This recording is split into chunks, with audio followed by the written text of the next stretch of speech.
We have entered a intense period leading up to Erev Rosh HaShanna, the evening of the Jewish New Year on the Jewish calendar, which is next Monday evening, and very intense period of time that leads us through what's called the Slichot, the period of asking for forgiveness. The Sephardic tradition is to start Slichot on the 1st of Elul, the first day of the month of Elul, which we are now nearing the end of. So they've been waking up early morning before the sunrise to pray Slichot, which means forgiveness, literally every morning. And the Ashkenazic tradition is to start on the Shabbat before Erev Rosh HaShanna, the evening of Rosh HaShanna, and but if it is less than 4 days, meaning the Saturday, end of Saturday, leading into Erev Shana, if that's less than 4 days, so then you start on the Saturday before, which was this last Saturday. I make a correction. Erev Rosh Hashanah is Sunday, the 25th. This Sunday, the 25th, will be Erev Rosh Hashanah, the evening of the calendar of the Jewish New Year. So this last Saturday night began a period of slichot, of asking for forgiveness. It's a whole ritual of prayer, self-reflection, of course, leading to a level of self-awareness, communication, dialogue among family members, people with whom we care, we love, family and friends, and of course with God, our Creator, the universe, the Ein Sof, the infinite. Call it whatever you wish, but there's something else, out there that we certainly seek to engage with, communicate with. And what I wanted to just learn with you all a little bit on is the Hilchot Rosh Hashanah on Shofar, the laws on blowing the Shofar, and what comes around with that, and just something about what the Hasidic tradition teaches us about Shofar as well. And we'll just start off with the first of some of these rules, of the laws in the Mishnah Berurah on Rosh Hashanah, which is, it starts with Tzarich litkoa me'umad. You have to blow the shofar standing, not sitting. And kodem sheitka yivarech, before you blow into the shofar, you pray, you bless, Baruch atah Hashem Elokeinu melech haolam, asher kedishanu b'mitzvotav v'tzivanu, lishmoa kol shofar. Right? You bless on to hear the sound of the shofar blow.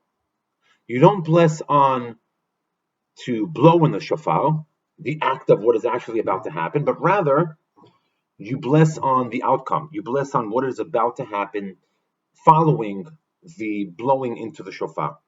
So it's interesting that the blessing is on the lishma, on the listening to, and not the blowing into. Similar to Torah reading, right? When we have Torah reading on the Sabbath, Shabbat morning, or during the week on Mondays and Thursdays and other times of the year, the one who is reading from the Torah isn't making a blessing, right? That person is just the reader. It's the person having the aliyah to the Torah reading. Whether or not they are reading the Torah, they're reciting the blessing on the Torah reading, and the same here. The blessing is on hearing the Torah, on the shofar. I'm sorry, and this notion of hearing, of being present, is what is of interest.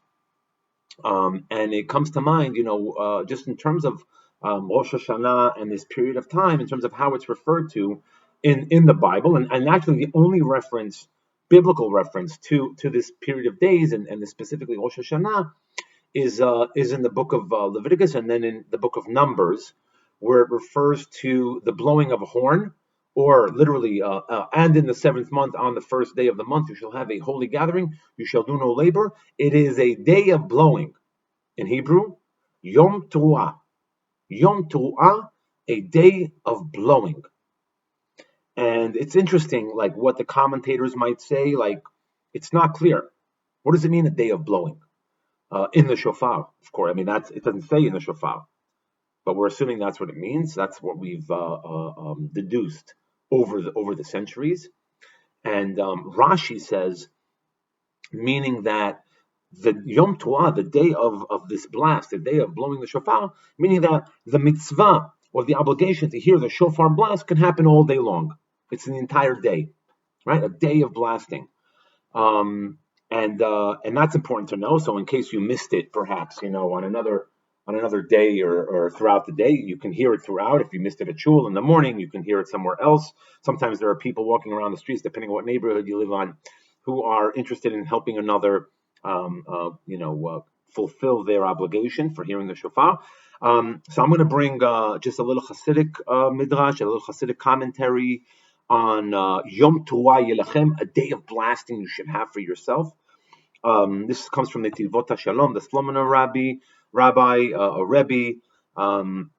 And we'll just start. I'll read in the Hebrew and translate. And he, of course, cites the biblical reference, B'chodesh HaShvi'i Be'echad LaChodesh V'gomer, right on the seventh day, on the first day of the seventh day, Yom Teruah Yelachem, you should have a blasting of a day.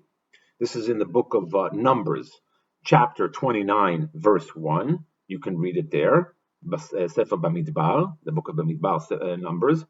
And he says, Yesh litbonen belashon hakatuv. It's important that we focus, that we think deep about this language that's being used. Shelo matzino kedugmato b'makom achar. We haven't found something like this reference anywhere else. Shelo nichtav belashon tzivui litkoa. The language used isn't the language of a commandedness, tzivui, or you are required to litkoa. The tzivui isn't litkoa, to go ahead and blow in the shofar. Ela כקביעה שזו עצם מציאותו של ראש השנה שהוא יום תרועה. That actually they've come to understand that the essence of this day of Rosh HaShanna הוא יום תרועה, is a day of blasting.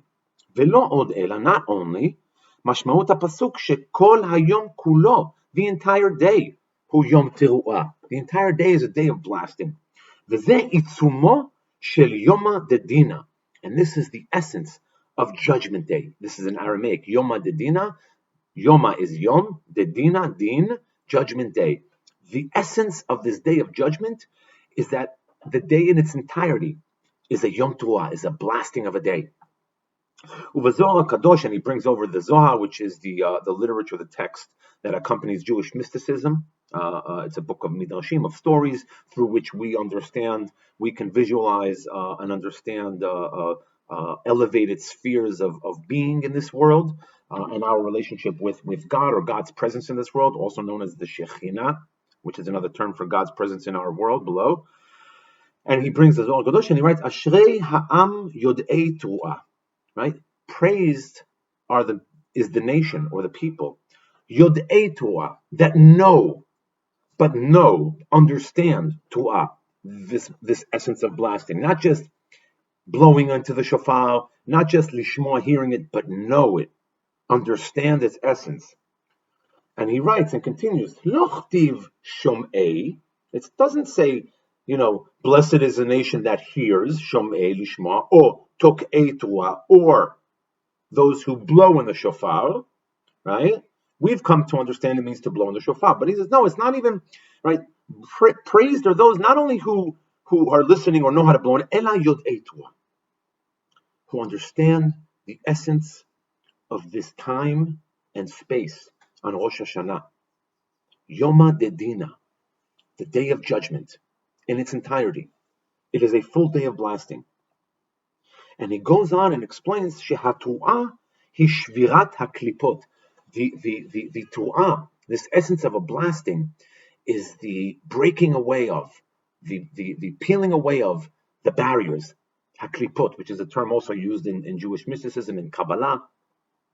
The notion that we have barriers, and we all do, just based on our own ego, right? On our own, what we think is important in our lives, our own desires, what we want, what we think is important, right? Things like a phone, or I want this pair of glasses, or these pair of glasses, right? It's important that I have them.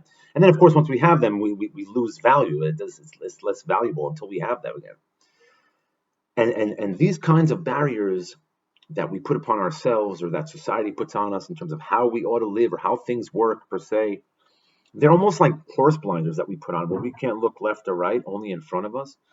And as a result of which, we fail to identify opportunities, we fail to receive lekabel, right, from Kabbalah, lekabel, to receive the potential of who we are in this world, of being the best versions of ourselves, because we have these barriers, these klipot.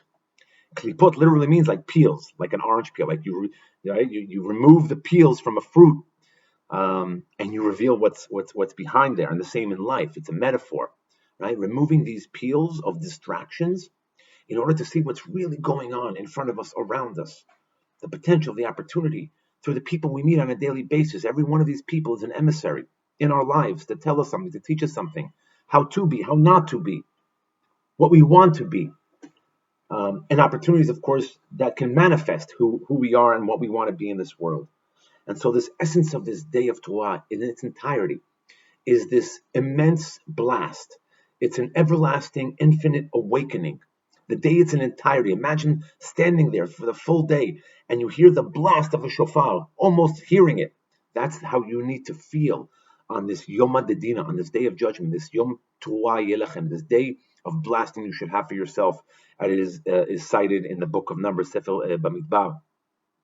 And I just wanted to share this with you all as an opportunity in preparation for Rosh HaShanna, Erev Rosh HaShanna, which is on Sunday, the 25th, the evening of Rosh HaShanna. Leading up to this time, we should not wait till then. We should be starting now. We should have started yesterday, the day before, but certainly now, moving forward, just having some self-reflection, some prayer. Look up the prayers of Slichot. You can find it online, or ask your local rabbi, or ask me if you'd like to reach out. Get into this framework of reflection, of forgiveness, of asking for forgiveness, of taking things that are meaningless and putting them to the side, and not taking things for granted, our lives, our health, all that is important to us. And God willing, we should have the wherewithal, the self-awareness to peel away at the klipot, at the barriers, at the distractions that prohibit us from being the best version of ourselves, because all we have is life. And we all know that ends at some point in time as well, so let's make the best of it. Wishing you and your families a Rosh HaShanna, Shana Tova, Igmar Chatima Tova. May we all be signed for good health, for love, and for light, and for reaching our greatest potential and being the best versions of ourselves. So in this period of Slichot, I'm asking for forgiveness. I'll reach out to people individually as well, but it's an opportunity to put that out there. If anyone out there was hurt by anything I said or did, if it's in a previous lesson or if it's in a conversation I may have had, so my forgiveness, but I hope to reach out personally as well. Wishing us all only goodness, good health, love and light. Shana Tova u'Metuka, Am Yisrael Chai.